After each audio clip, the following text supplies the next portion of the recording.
Dears എല്ലാവർക്കും നമസ്കാരം. ചെമ്പനീർ പൂവ് സീരിയലിന്റെ ഇനി വരാനിരിക്കുന്ന ഒരു സൂപ്പർ ഹിറ്റ് കഥയിലേക്ക് എല്ലാവർക്കും സ്വാഗതം കേട്ടോ.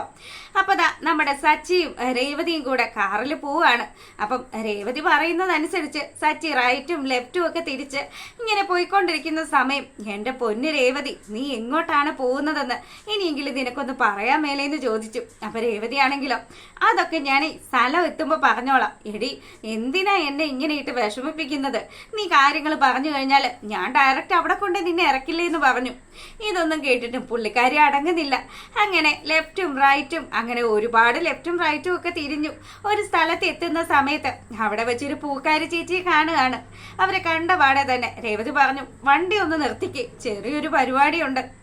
നീ നിന്റെ ആൾക്കാരെ കണ്ടപ്പം വണ്ടി നിർത്താൻ പറഞ്ഞതാണോ എന്ന് സച്ചി കളിയാക്കി ചോദിക്കുമ്പം, അതെ, അത് തന്നെയാണ്. ഇതൊക്കെ എൻ്റെ ആൾക്കാരാണ്.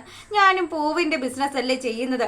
അതുകൊണ്ട് ഇങ്ങനെ പൂക്കച്ചവടം ചെയ്യുന്ന ആൾക്കാരെ കണ്ടാൽ ഇച്ചിരി പൂ വാങ്ങിക്കാതെ എങ്ങനെയാ ശരിയാവുന്നതെന്ന് പറഞ്ഞ് അവൾ വണ്ടിയിൽ നിന്ന് പുറത്തിറങ്ങി. പിന്നീടാണെങ്കിലും ആ ചേച്ചിയോട് ചോദിക്കുക, ചേച്ചി, ബിസിനസ്സൊക്കെ എങ്ങനെ പോകുന്നു?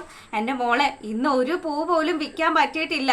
ഒരു മുഴം പൂ പോലും കൊടുക്കാൻ പറ്റിയില്ലെങ്കിൽ അതിൻ്റെ ഒരവസ്ഥ ഞാൻ എത്രമാത്രം നടന്ന് കഷ്ടപ്പെട്ടു എന്നറിയോ?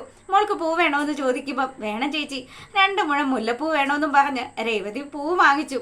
അപ്പം വില പറഞ്ഞപ്പം സച്ചി ആണെങ്കിലോ, എന്നാ ഞാൻ കൊടുത്തേക്കാന്നും പറഞ്ഞ് സച്ചി ആ പൈസയും അങ്ങ് കൊടുത്തു.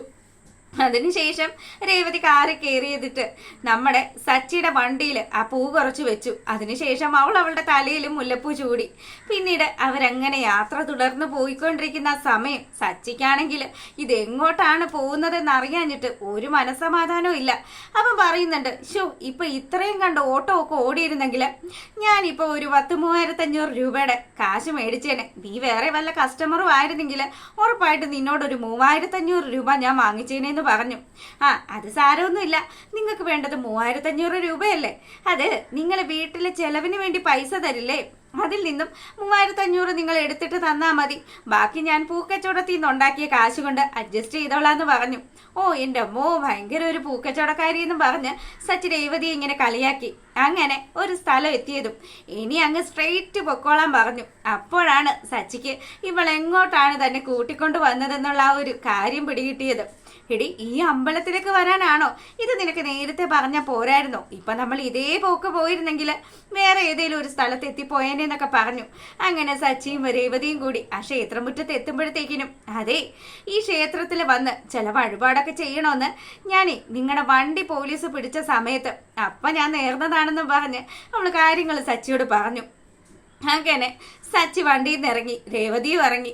നേരെ നോക്കുമ്പോഴത്തേക്കിന് കാണുന്നത് പഴനിമലയിലേക്ക് കയറുന്നത് പോലെയുള്ള പടികളുള്ള ഒരു വലിയൊരു ക്ഷേത്രം. അപ്പം ആ ക്ഷേത്രത്തിലേക്ക് നടന്നു കയറുക എന്ന് പറഞ്ഞാൽ ഇച്ചിരി പണിയാണ്. സച്ചി ഇങ്ങനെ ആലോചിച്ചു, ഈശ്വര, ഇവളുടെ ഒരു വഴിപാട്. അങ്ങനെ അവിടെ നിൽക്കുമ്പോഴത്തേക്കിനോ ഒരു ഭാര്യയും ഭർത്താവും കൂടി പോവുകയാണ്. അപ്പൊ 2 പേര് നടന്നു പോകുന്ന സമയത്ത് ഇച്ചിരി ആയതും ആ ഭാര്യയെ ഭർത്താവ് ഇങ്ങനെ എടുത്ത് തൻ്റെ കയ്യിൽ ഇങ്ങനെ പിടിച്ചുകൊണ്ട് ബാക്കി സ്റ്റെപ്പുകൾ കയറാൻ തുടങ്ങി. ഇതെന്താ, ഈ പെണ്ണിന് എന്തെങ്കിലും കാലിന് വയ്യാണ്ടായി കാണുമല്ലേ? അതുകൊണ്ടായിരിക്കും അല്ലേ ഇങ്ങനെയൊക്കെ നടക്കുന്നതെന്ന് പറഞ്ഞപ്പം രേവതി പറഞ്ഞു, അതെ, അതുകൊണ്ടൊന്നും അല്ല, നിങ്ങൾ കുറച്ചുകൂടി മുന്നോട്ടൊന്ന് നോക്കിക്കേന്ന് പറഞ്ഞു. അപ്പം അങ്ങോട്ട് നോക്കുമ്പോഴും അവിടെ ഒരു പെണ്ണിനെ ഒരു ഭർത്താവ് ഇങ്ങനെ എടുത്തിട്ടുണ്ട്. അല്ലടാ, ഇതെന്താ സംഭവം? ഇവിടെ ഇതെന്താ ഇങ്ങനെയൊക്കെ എന്നുള്ള രീതിയിൽ സച്ചി ഇങ്ങനെ ആലോചിച്ചു. ഇനി കുറച്ചുകൂടെ മുന്നിലേക്ക് നോക്കിക്കേന്ന് രേവതി പറഞ്ഞതും സച്ചി അങ്ങോട്ട് നോക്കിയപ്പോൾ കണ്ട കാഴ്ച, എൻ്റെ അമ്മേ, വലിയൊരു മലയുടെ മേളിലേക്ക് തൻ്റെ ഭാര്യയും ചുമന്നു പോകുന്ന ഒരു ഭർത്താവിനെയാണ് കാണുന്നത്. ഇത് കണ്ടതും സച്ചി പറയാണ്, അല്ല രേവതി, ഇതൊക്കെ നമ്മളും ചെയ്യണമെന്ന് ചോദിച്ചു. അത് തന്നെയാണ് ഈ ക്ഷേത്രത്തിലെ ഏറ്റവും വലിയ വഴിപാട്. നിങ്ങൾ എന്നെ ഇങ്ങനെ വാരിയെടുക്കണം. എന്നെ എടുത്തിട്ട് ഈ മലകൾ കയറി ആ ക്ഷേത്രത്തിൽ എത്തണമെന്ന് പറഞ്ഞു. ഇത് കേട്ടതും സച്ചിയാണെങ്കിൽ, എൻ്റെ പൊന്നുപെണ്ണെ, ഞാൻ ഇവിടുന്ന് പോവാണെന്നും പറഞ്ഞ് അവിടുന്ന് പോവാൻ തുടങ്ങുമ്പം, അതൊന്നും പറഞ്ഞാൽ പറ്റില്ല, നിങ്ങളുടെ കാറ് അത് നിങ്ങളുടെ സ്വന്തമായിട്ട് തന്നെ ഇരിക്കണ്ടേ? ഇനി ഇതുവഴി ഒരു കേസുകളും ഉണ്ടാകാതെ ഇരിക്കണ്ടേ? അതിനൊക്കെ വേണ്ടിയിട്ട് ഞാൻ നേർന്ന വഴിപാടാണെന്നും പറഞ്ഞ് സച്ചിക്ക് നല്ല 1.5 പണി കൊടുത്തു. അപ്പം ഇനിയിപ്പോ ഇത് ചെയ്യാണ്ട് നിവർത്തിയില്ലല്ലോ. സച്ചി ഇങ്ങനെ മടിച്ചൊക്കെ നിൽക്കുന്ന ആ ഒരു സമയത്ത് അതിലെ ഒരു പുള്ളിക്കാരൻ വന്നു. അതെ ചേട്ടൻ ആരോഗ്യമൊന്നും ഇല്ലേ, ചേട്ടന്റെ ഭാര്യയെ എടുത്ത് പൊക്കാനെന്നും പറഞ്ഞ് പുള്ളിക്കാരൻ കളിയാക്കുമ്പോഴത്തേക്കിനും എടോ താൻ തന്റെ കാര്യം നോക്കിയാൽ മതിയെന്നും പറഞ്ഞ് സച്ചി അയാളോട് കൂടി വഴക്കുണ്ടാക്കാൻ തുടങ്ങുകയാണ്. ഇതാര് കണ്ടുപിടിച്ച ആചാരമാണോ? ദൈവത്തിന്റെ അടുത്തേക്ക് അതും നിന്നെ എടുത്ത് പൊക്കണമെങ്കിൽ ഞാൻ എന്തുമാത്രം കഷ്ടപ്പെടണം എൻ്റെ രേവതി. അപ്പൊ അങ്ങോട്ട് നോക്കുമ്പം ഒരു ചെറിയ പെൻസിൽ പോലത്തെ ഒരു പെണ്ണും അതിന്റെ ഭർത്താവും കൂടി പോവുകയാണ്. ഈ പെണ്ണിനെയൊക്കെ ആണെങ്കിൽ മേളിലേക്ക് എടുത്തുകൊണ്ട് പോകാനും താഴോട്ട് ഇറക്കിക്കൊണ്ട് വരാനും ഒക്കെ നല്ല എളുപ്പമാണെന്ന് പറഞ്ഞു. എൻ്റെ പൊന്ന് രേവതി, നിന്നെയൊക്കെ ഞാൻ എങ്ങനെ ചുമന്നുകൊണ്ട് പോകുമെന്ന് പറഞ്ഞു. അപ്പൊ സച്ചി ഇങ്ങനെ നിൽക്കുന്ന സമയത്ത് രേവതി പറഞ്ഞു, മര്യാദക്ക് എടുത്തോ, അതായിരിക്കും നല്ലത്, ഇല്ലെങ്കിൽ ഞാൻ അച്ഛമ്മയോടും അച്ഛനോടും ഒക്കെ പറയുമെന്ന് പറഞ്ഞു. എൻ്റെ പൊന്നെ ഇനിയിപ്പോ ചെയ്തേക്കാന്നും പറഞ്ഞ് സച്ചി നടുവൊക്കെ ഒന്ന് ഇങ്ങനെ സെറ്റാക്കി. അതിനുശേഷം അവളെ അങ്ങ് താങ്ങി എടുത്ത് പോകുന്ന വഴിയിലൊക്കെ എൻ്റെ ദൈവമേ എനിക്കിത് ഒട്ടും നടക്കില്ല എന്നുള്ള രീതിയിൽ സച്ചി ഇങ്ങനെ പറഞ്ഞുകൊണ്ടേ പോവുക. അപ്പൊ രേവതിയാണെങ്കിലോ ഇവന്റെ തോളിൽ ഇങ്ങനെ കൈയൊക്കെ ഇട്ട് ഭയങ്കര ആസ്വദിച്ച് പുള്ളിക്കാരി ഇങ്ങനെ കിടക്കുക. അപ്പൊ സച്ചി പറയുന്നുണ്ട്, നിനക്ക് നല്ല സുഖമായിരിക്കുമല്ലേ, എനിക്ക് പക്ഷെ ആ സുഖമൊന്നും ഇല്ല, എനിക്കിതേ എൻ്റെ നടുവൊക്കെ വേദനിക്കുന്നു, ഇനി ഞാൻ തിരിച്ച് എങ്ങനെ വണ്ടി ഓടിച്ച് പോവാനാന്നൊക്കെ പറഞ്ഞ് ഇവൻ ഇങ്ങനെ പരിഭവങ്ങളൊക്കെ പറഞ്ഞു വരികയാണ്. ആ സമയത്ത് ഏകദേശം ആ ഒരു ക്ഷേത്രത്തോട് അടുക്കുന്ന ആ ഒരു സമയത്താണെങ്കിലോ പല കപ്പിൾസും ഇവർക്ക് മുന്നേ പോയ ആൾക്കാർ ഭാര്യയെ പകുതി വഴിക്കൊക്കെ ഇറക്കി നിർത്തി. അപ്പോൾ ഒരു തിരുമേനി അതിലേ വന്നു.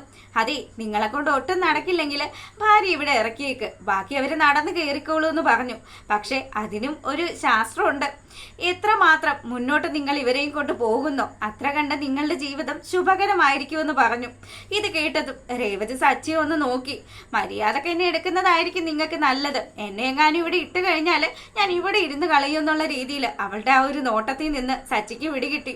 എൻ്റെ പൊന്നെ, കഷ്ടപ്പെട്ടിട്ടാണേലും ഞാൻ നിന്നെയും കൊണ്ട് മല കയറിക്കോളാന്നും പറഞ്ഞ് സച്ചി ആ ഒരു താങ്ങ് അങ്ങനെ തന്നെ താങ്ങി ക്ഷേത്ര മുറ്റത്തെത്തി.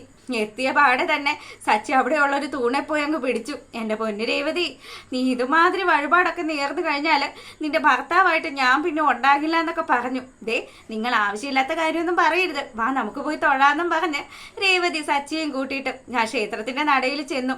അവിടെ ചെന്ന പാടെ തിരുമേനിയോട് കാര്യങ്ങളൊക്കെ പറഞ്ഞു. തിരുമേനി, എൻ്റെ ഭർത്താവിൻ്റെ വണ്ടി ഇതുപോലെ പോലീസുകാരൊക്കെ പിടിക്കുകയും ചെറിയ കേസുകളിലൊക്കെ പെടുകയൊക്കെ ചെയ്തു.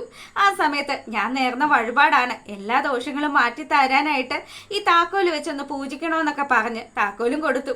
തിരുമേനി പറഞ്ഞു, എല്ലാം നല്ലതുപോലെ തന്നെ നടക്കും, ഇതേ ചില്ലറ കാര്യമൊന്നും അല്ല, താഴെ നിന്നും ഈ മല വരെ ആരാണോ തൻ്റെ ഭാര്യയെ ചുമന്നുകൊണ്ട് വരുന്നത് അവരുടെ ജീവിതത്തിൽ വെച്ചടി കയറ്റങ്ങളും ആ ഭാര്യയെ കൊണ്ട് ഐശ്വര്യവും ഉണ്ടാകുമെന്ന് തിരുമേനി പറഞ്ഞു. സച്ചിക്കാണെങ്കിൽ ഇതൊക്കെ കേട്ടപ്പോൾ ഇച്ചിരി സന്തോഷമൊക്കെ ആയിട്ടോ. അങ്ങനെ അവര് ആ ക്ഷേത്രത്തിന് ചുറ്റും നടന്ന് വഴിപാടൊക്കെ ചെയ്തു. അവിടുന്ന് തിരികെ പോരുന്ന ഒരു സമയത്ത് സച്ചിയാണെങ്കിൽ കാണുന്ന കാഴ്ച, അവിടെ എടുത്തുകൊണ്ട് വന്ന ആൾക്കാർ തന്നെ തിരിച്ചു പോകുമ്പോഴും തൻ്റെ ഭാര്യയും എടുത്തുകൊണ്ടാണ് പോകുന്നത്. ഇത് കണ്ട സച്ചിയുടെ കിളി പോയി. ഇനി എങ്ങനെയാണ് താൻ ഇവളയുമായിട്ടൊന്ന് താഴെ ഇറങ്ങുന്നതെന്ന് ആലോചിച്ച് സച്ചി വണ്ടടിച്ച് നിൽക്കുന്നത് കാണിച്ചുകൊണ്ടാണ് നമ്മുടെ സച്ചിയുടെയും രേവതിയുടെയും ആ വിശേഷം അവസാനിക്കുന്നത്. പിന്നെ എപ്പോഴും പറയുന്നത് പോലെ നിങ്ങൾക്ക് ചാനൽ ഇഷ്ടപ്പെട്ടാൽ സബ്സ്ക്രൈബ് ചെയ്യാൻ മറക്കരുത്. അപ്പം എല്ലാവർക്കും നല്ലൊരു രാത്രി ആശംസിച്ചുകൊണ്ട് വീഡിയോ വൈൻഡപ്പ് ചെയ്യാണ്. താങ്ക്